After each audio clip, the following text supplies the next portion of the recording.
है जो इस देश की समृद्धि और भलाई चाहता है। और उसी की बदौलत आज ये हिंदुस्तान पूरे विश्व में अपना तिरंगा लहराता है। आप सभी को बहुत बहुत धन्यवाद। विशेष तौर से ये ग्रामोलॉजी की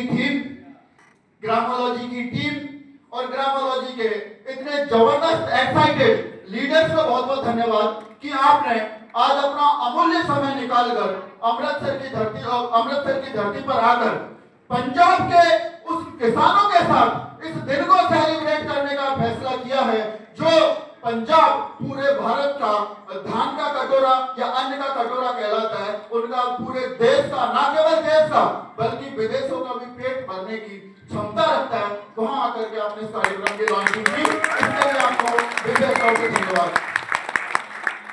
सबसे पहले जो बात चल रही थी ग्रामोलॉजी, ये दो शब्दों से मिलकर के बना हुआ शब्द है। इतना इजीली इसको डिफाइन करना संभव नहीं है। एक है ग्रामो, जो इसका जो ग्रामो का मतलब है वो है गांव। एक इसमें शब्द है लॉजी। लॉजी ये एक ग्रीक भाषा का शब्द है। ग्रीक का एक लॉगस से ये लिया हुआ शब्द है, जिसका मतलब होता है अध्ययन, स्टडी, लर्निंग। तो इसमें मतलब दोनों का, गांव का अध्ययन, गांव के बारे में समझना, गांव के बारे में पढ़ना, गांव की चीजों को जानना। हम लोग इसमें क्या क्या जानेंगे? सबसे पहले हमारे किसान की इकोनॉमिकल कंडीशंस क्या हैं, उनकी समस्याएं क्या हैं, उनके समस्याओं का समाधान क्या है, और ऐसी कौन सी समस्याएं हैं जो 80 साल की आजादी के बाद भी किसानों के सामने एक राक्षस के रूप में खड़ी हुई है। उसको खत्म करने का काम इस ग्रामोलॉजी के माध्यम से किया जाए। ये एक एफपीओ है, फार्मर प्रोड्यूसर ऑर्गेनाइजेशन। इसका सीधा सा कॉन्सेप्ट है किसानों का एक संगठन। किसानों का संगठन यदि मैं अकेला बनाऊंगा तो कितना बना लूंगा? 1000, 10,000, 5,000, 2,000, इतना ये एक हमारी क्षमता है। लेकिन जब हम बात करें इस देश के किसानों की, तो ये जो भारत है वो गांव में बसता है। भारत गांव का देश है।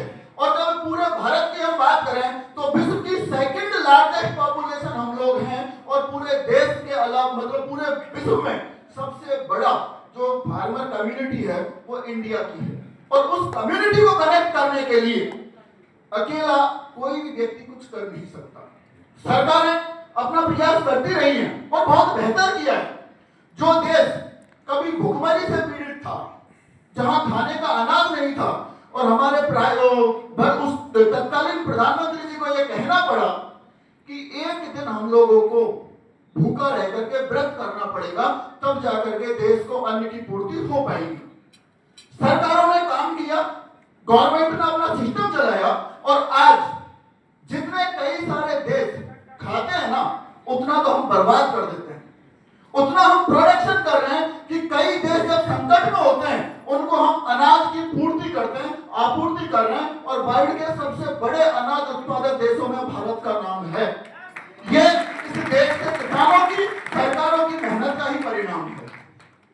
हमारी आबादी लगभग लगातार बढ़ रही है, जमीन हमारी कम होती जा रही है, लेकिन आज विज्ञान की बदौलत हमने हमारी उत्पादकता को बढ़ाया है। उत्पादकता जब बढ़ी है तो कहीं ना कहीं हमारे उन केमिकल्स की वजह से हमारी मिट्टी की जो ताकत है वो भी घटी है।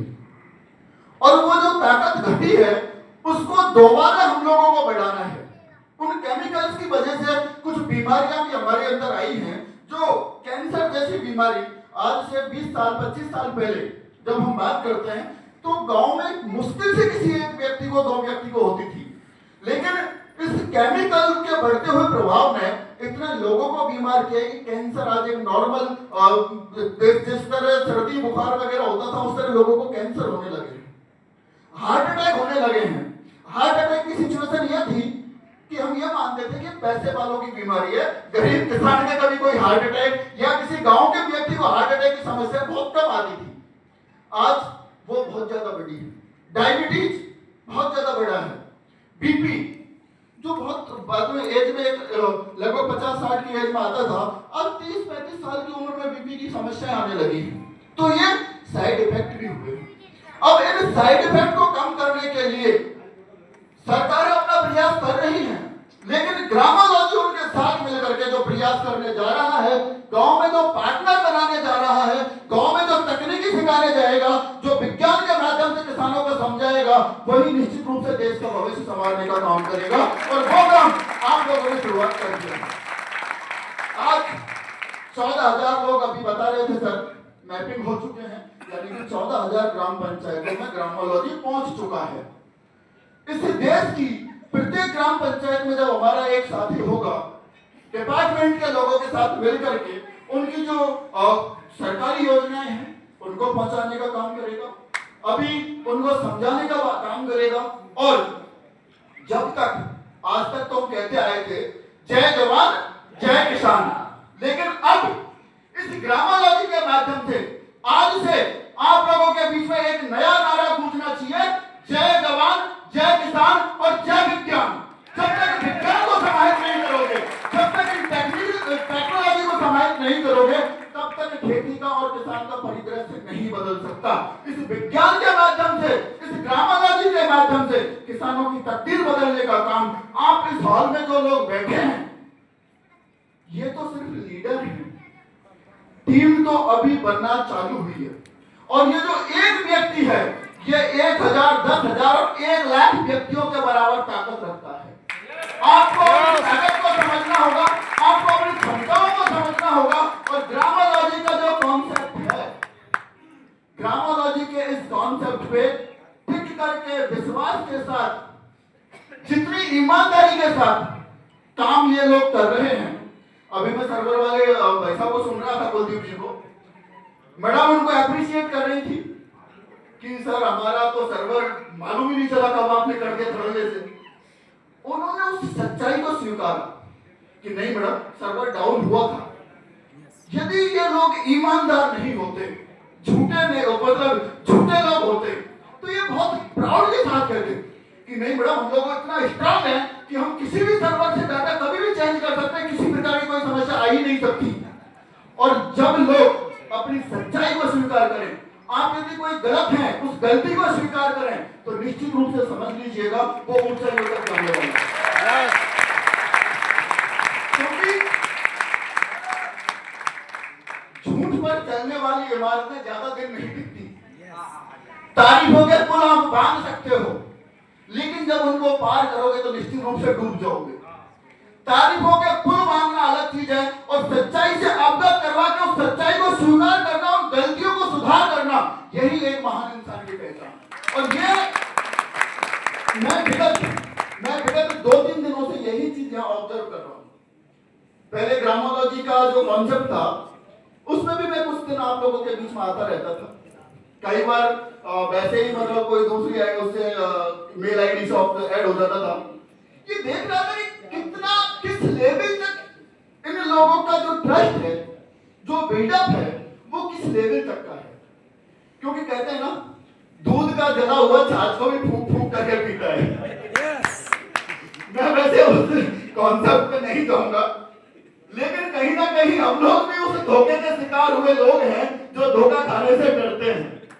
और हम ये नहीं चाहते कि कहीं कोई हमारे फेस का यूज करके हमारे जो सिस्टम को, हमारे जो एक ब्रांड वैल्यू है, जो फेस है, उसका यूज करके लोगों के साथ धोखा ना हो जाए। उससे बचने के लिए हम लोग भी डरते हैं कि कहीं ऐसी समस्या नहीं आ जाए। लेकिन जब लगा कि इन लोगों में सच्चाई है, तब जाकर के मैंने यहाँ आने के लिए एग्री किया था। सर मैं आऊंगा और निश्चित रूप से आप लोगों के साथ में वहां पे कुछ करेंगे। आप लोगों को दूसरा तो मेरा जो आने का ऑब्जेक्ट था, ये किसानों से जुड़ा हुआ काम था। और जब भी किसानों से जुड़ा हुआ कोई भी काम, चाहे वो सरकारी स्तर पे हो, चाहे व्यक्तिगत स्तर पे हो, चाहे वो जब छुट्टियां लेके जानी पड़ती हो, कई बार गवर्नमेंट में परमिशन नहीं मिलती, मैं अपनी सीएल लगा के चला जाता हूँ। और आज इसी की बदौलत लगभग इस पूरे देश के अलावा विदेशों के भी 18 लाख के लगभग किसान हमारे साथ आज भी अलग अलग सोशल मीडिया प्लेटफॉर्म पे जुड़े हैं। वो ट्रस्ट ब्रेक नहीं होना। ये ग्रामोलॉजी का जो कॉन्सेप्ट आप लोगों को मैं बता रहा था, अब उस पर अपन बात कर लेते हैं क्योंकि ज्यादा लेक्चर हो जाएगा, तो मेरा टाइम लगभग कोई 30 मिनट है, वो नहीं खत्म होना चाहिए। किसानों के सामने मेजर चुनौतियां क्या है? आज हमारा किसान उत्पादन तो बहुत ज्यादा कर लेता है। कई बार आप मीडिया में, सोशल मीडिया पे खबरें देखते होंगे, किसानों का लहसुन नहीं बिका इसलिए वो रोड पे डाल के चले गए या नदी में बहा दिया। टमाटर 2 रुपए किलो की वजह से किसान की तुड़ाई का पैसा नहीं निकल रहा था, इसलिए वो मंडी लेकर के नहीं आया। उत्पादन करना हमारे लिए कोई चैलेंज नहीं है, हमारे लिए सबसे बड़ा चैलेंज है उस उत्पादन को प्रॉपर वे में यूज करना। आज प्रोसेसिंग की बात करें, प्रोसेसिंग का मतलब प्रसंस्करण।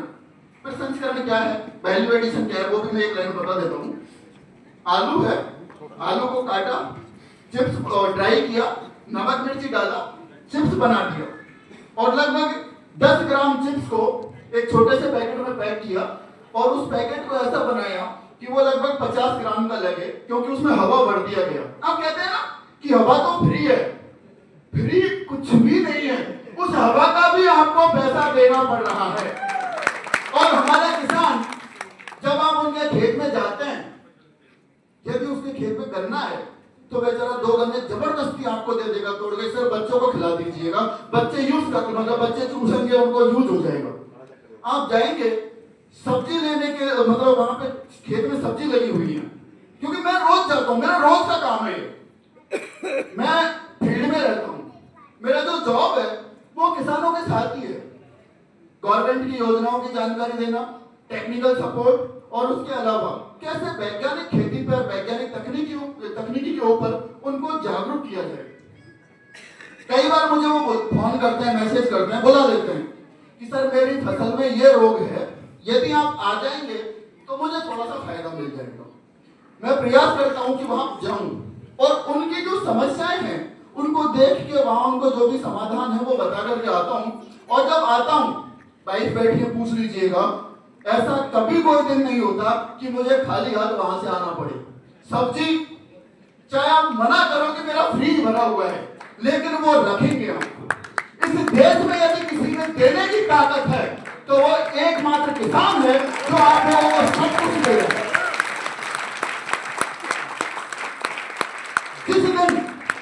जिस दिन वो देना बंद कर देगा, उस दिन ये देश भूखा मर जाएगा। सुबह की चाय आप पीते हो तो किसान की गाय भैंस का दूध उसमें यदि नहीं है तो वो चाय आप नहीं पी सकते, सुबह की शुरुआत नहीं हो सकती। सुबह की शुरुआत ही आपकी किसान की वजह से होती है। ये भाषण देना बहुत अलग चीज है, उस पर काम करने की यदि शुरुआत आप लोगों ने की है तो जिस ईमानदारी के साथ, जिस मेहनत के साथ, जिस दृढ़ संकल्प के साथ किसान अपना सुबह हल उठा करके खेत में जाता है, जिसको ये पता नहीं है कि मैं बुआई करके आ रहा हूं, थोड़ी देर बाद बरसात आ गई तो मेरे खेत में अंकुरण होगा या नहीं होगा, उसको नहीं पता है, लेकिन फिर भी वो मेहनत करता है। आप में यदि वो संकल्प है, वो दृढ़ संकल्प यदि आप लेकर के चलते हैं, आपके भरोसे में यदि वो भरोसा है कि यदि मैं उस संकल्प के साथ अपने सही रास्ते पर जो मार्गदर्शन हमारे सीनियर्स कर रहे हैं उस पर चलूंगा तो निश्चित रूप से फल मिलेगा। और गीता में श्री कृष्ण ने कहा था, कर्म करते जाओ, फल की इच्छा मत करो, क्योंकि कर्म यदि सच्चे हैं तो निश्चित रूप से आपको सफलता भी, और आपका जो कहते हैं ना इंतजार का फल मीठा होता है, वही आपके साथ होने वाला है। तो वो आपको करने की जरूरत है। पूरे विश्व में भारत मात्र 2% जितना हमारा उत्पादन होता है उसका मात्र 2% ही हम प्रोसेसिंग करते हैं। जैसे टमाटर से सॉस, चटनी, केचप, ये जो बनाते हैं ना, आंवला का मुरब्बा, आंवला का कैंडी, 98% या तो फ्रेश यूज होता है या कुछ उसमें से खराब हो जाता है, 2% का ही हम बना पा रहे हैं। जबकि ऑस्ट्रेलिया, अमेरिका की बात करें तो 87% वो प्रोसेस कर रहे हैं। अब ये जो गैप है, यही हमारी किसान की गरीबी का मुख्य कारण है। आज जब उसका टमाटर बेचारे का 2 रुपए किलो बिक रहा है, उस 2 रुपए वाले टमाटर को यदि हम पैकिंग करें, पैकिंग करने के बाद में उसको यदि हम जैसे सॉस बनाएं, उससे आपका केचप बनाए तो वही टमाटर उसका 20 रुपए किलो 50 रुपए किलो ले लेंगे। और उसी में एक चीज और बताता हूं आपको, टमाटर ले लो, गेहूं ले लो, कोई सी भी फसल ले लो, किसी भी फसल को तैयार होने में कम से कम 3 से 4 महीने प्रोडक्शन में लगता है। 3-4 महीने में हमें फल मिलना चालू होता है। सब्जियों में 50-60 दिन में हो जाता है। 60 दिन यदि वो किसान दिन रात मेहनत करता है और उसके बाद उनका टमाटर हो, खीरा हो, कुछ भी हो, आप मंडी में जाना, कभी सब्जी मंडी की बात कर रहा हूं, वहां आप जाना, वहां आप देखोगे 10 रुपए किलो, 15 रुपए किलो, 20 रुपए किलो। और उसी टमाटर को 1 घंटे के बाद आप किसी ठेले वाले के पास जाना लेने के लिए, वही टमाटर 40 रुपए किलो। उसी को लेने के लिए आप किसी मॉल में जाना, वही टमाटर 60 रुपए किलो।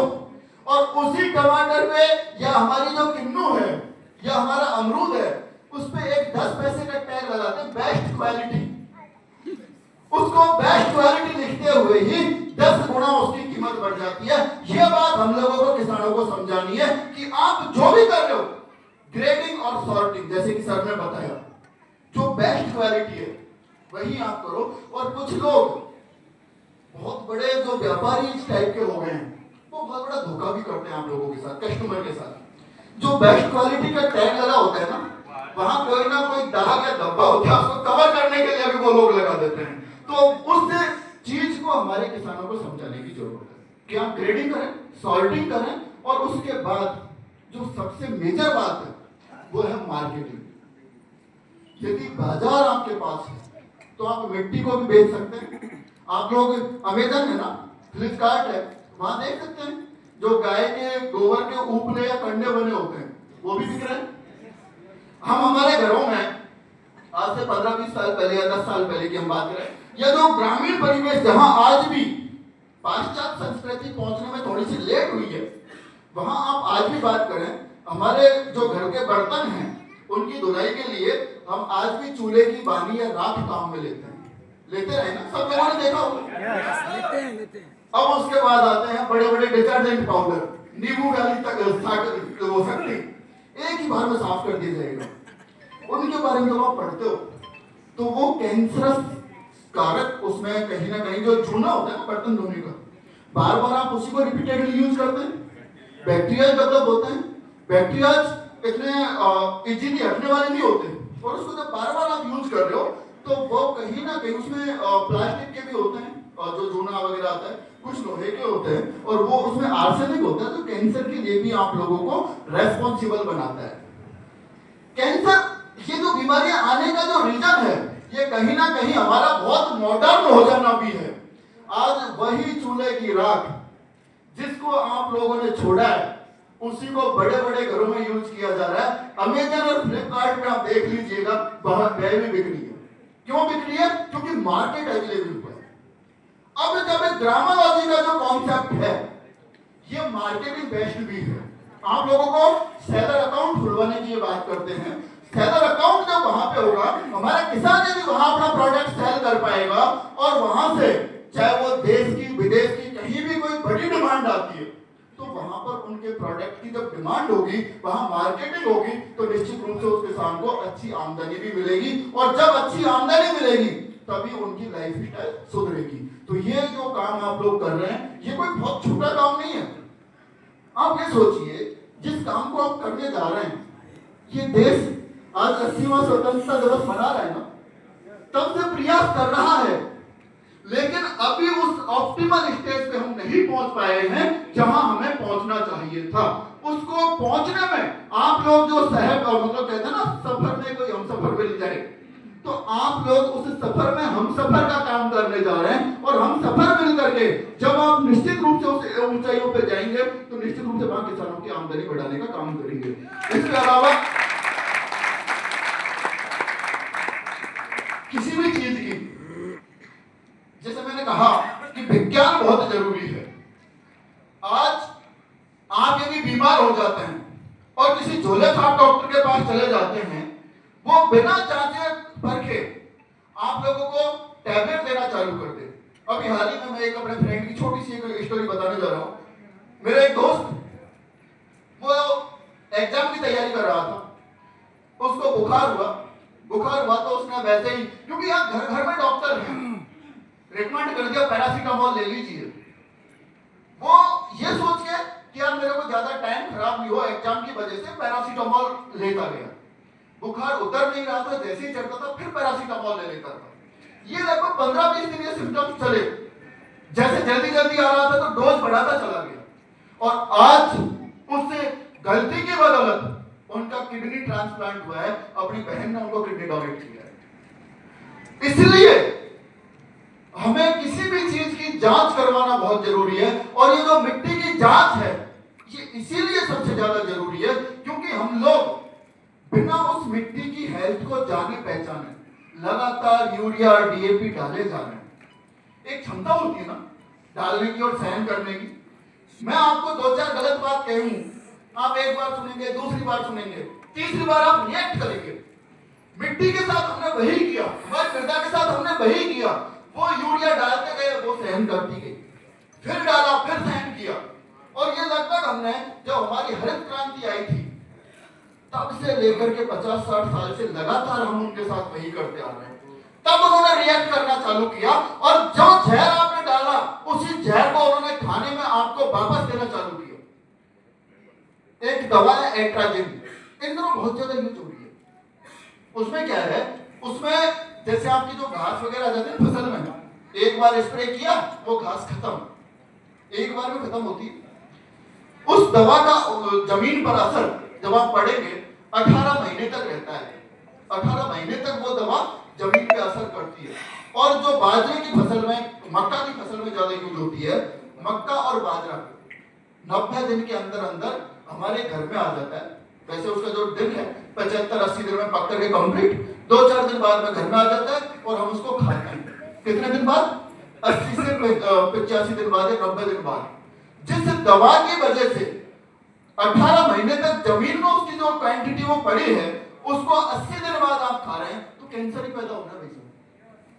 उसको रोकने के लिए ये जो जैविक खेती का कॉन्सेप्ट है, ये ग्रामोलॉजी लेकर के जो आया है, यही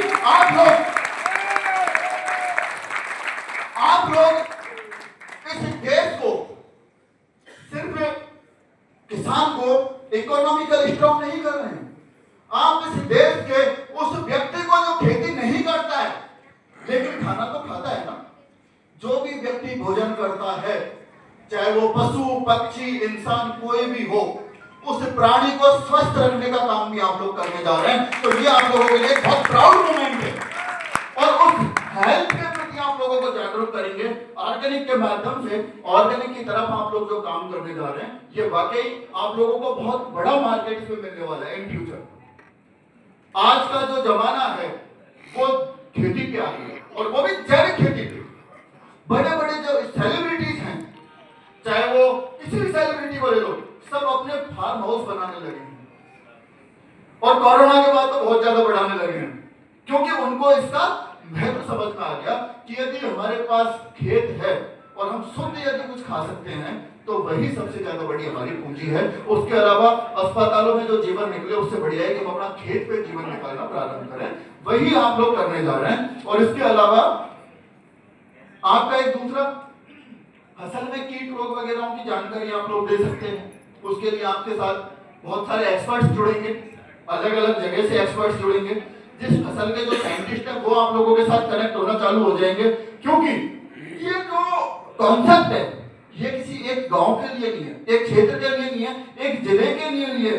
ये ना केवल राज्य बल्कि पूरे देश, इवन विदेश के वैज्ञानिकों को भी जोड़ के आप लोगों के साथ काम करने की प्लानिंग कर रहा है। और ये बहुत बड़ी प्लानिंग है। आज से पहले